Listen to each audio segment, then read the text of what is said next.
Hello everyone, welcome back to another episode of my reptile adventures. Right now I'll be going over a quick update and care video. It'll have to be very fast because my phone doesn't upload anything over 5 minutes, I guess. But yeah, for the update video, I had to sell my other green anole because this one was getting beaten up by him. You can kind of see it in his face. But yeah, they're both males, so it was kind of expected.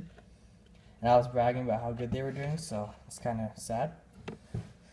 But yeah, I just bought this Bahama anole earlier. He's pretty cool. Very nice colors. It's a male as well. I was looking for a female green anole, so this one can have a mate and won't fight with it.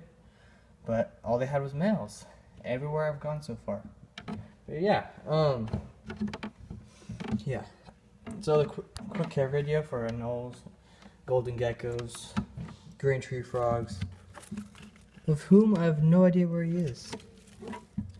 Huh. Oh, he's right here. In 3 videos, it's the first time I've seen him. Yeah. So for the update part, or care video.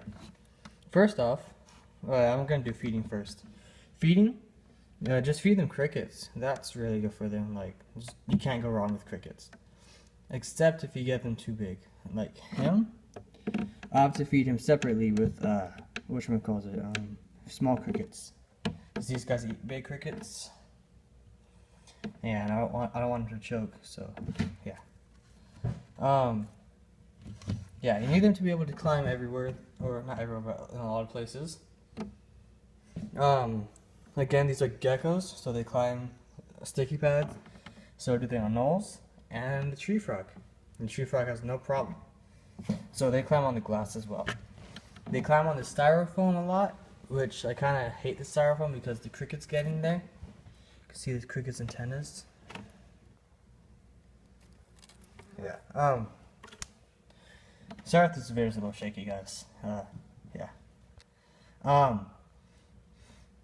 So they need to be able to climb. They need water, obviously.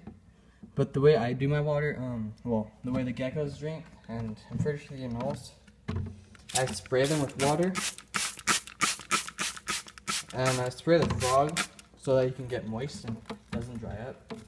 For the, I know the geckos drink the droplets, and I have these little pools in here for the frog, so yeah, he doesn't dry up as well, like when I'm not here.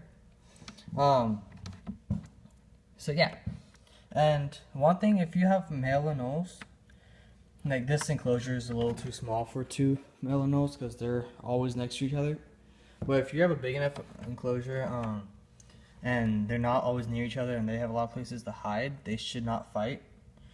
But again, this is not a guarantee. Like, they could fight if they feel the need to, I guess. But yeah, one thing to look out for when you have male anoles together is they puff out their dewlap, which is also how you sex them. You pull the dewlap. You can see it, so you don't really have to pull it. Yeah. It's just a little flap of skin. Like, you can kind of see it, not really. But yeah. Yeah. So yeah. I don't know why I'm saying yeah so many times. Just give them a lot of hiding places. The geckos will love it. The frog will love it. Oh, and heat and humidity. I keep my humidity about 60%. 60%. It's not too bad. Not bad at all, actually. My heat bounces around like 70, 85, which isn't bad at all. As long as it's not over 90, you're okay. 75 degrees, the coldest, and 89 highest. You can have them at 90 degrees for a little bit, but not for long periods of time. What else? They need to be able to hide. Geckos are nighttime, so are the tree frogs. So flashing lights can blind them, especially since they don't have eyelids. So they can't protect their eyes from the light. So yeah, it can really hurt them. And also, speaking of not having eyelids, bark, wood chips, coconut fibers, all that stuff can be potentially dangerous for them. So what I do is I put moss in here. I keep it averagely wet so that it doesn't dry up and get spiky. So yeah, they have that to look forward to. And really that's it. Yeah, I'll see you guys next time on another episode of My Reptile Adventures.